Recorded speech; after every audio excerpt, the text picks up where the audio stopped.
What's poppin', YouTube? Today, we're taking a deep dive into the world of short selling, where the big money is made and the villains are exposed. It's like Batman versus Joker, except with stocks instead of capes. So, grab your popcorn and your sense of humor, because we're about to laugh our way through some of the biggest short selling stories of all time. Story 1. Our first hero is Michael Burry, a man with one eye and two brains. He saw through the subprime mortgage market bubble before it burst in 2008 and bet against the Wall Street fat cats. You know what they say in the land of the blind. The one-eyed man is king.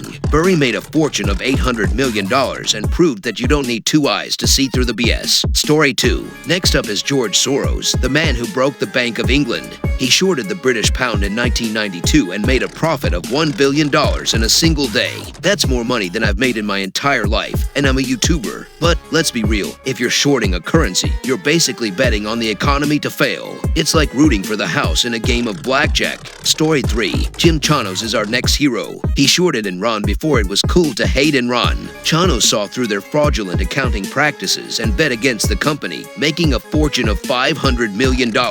He was like Sherlock Holmes, except instead of solving crimes, he was solving accounting puzzles. The villains in this story were the executives at Enron who were cooking the books and lying to investors. But let's be real, who didn't see Enron's collapse coming? Even my grandma could smell the BS. Story 4. Bill Ackman is next on our list of heroes. He shorted Herbalife in 2012 and accused the company of being a pyramid scheme. He put his money where his mouth was and bet $1 billion against their stock.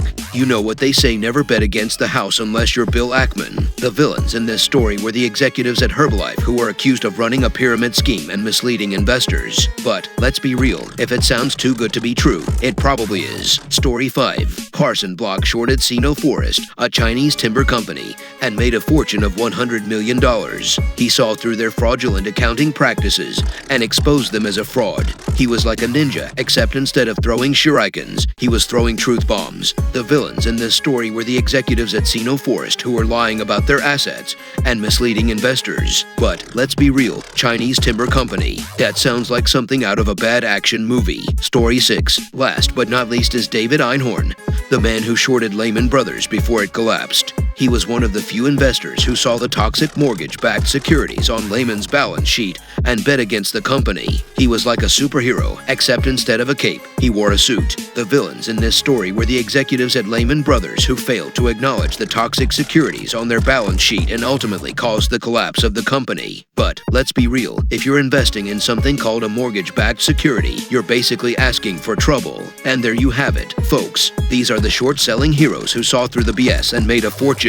They took on the villains of Wall Street and exposed their fraudulent practices. But let's not forget that short selling is a risky game, and not everyone comes out on top. So, before you go shorting stocks, do your due diligence and make sure you're not betting against the next Amazon. Until next time, keep laughing and keep investing. Peace out.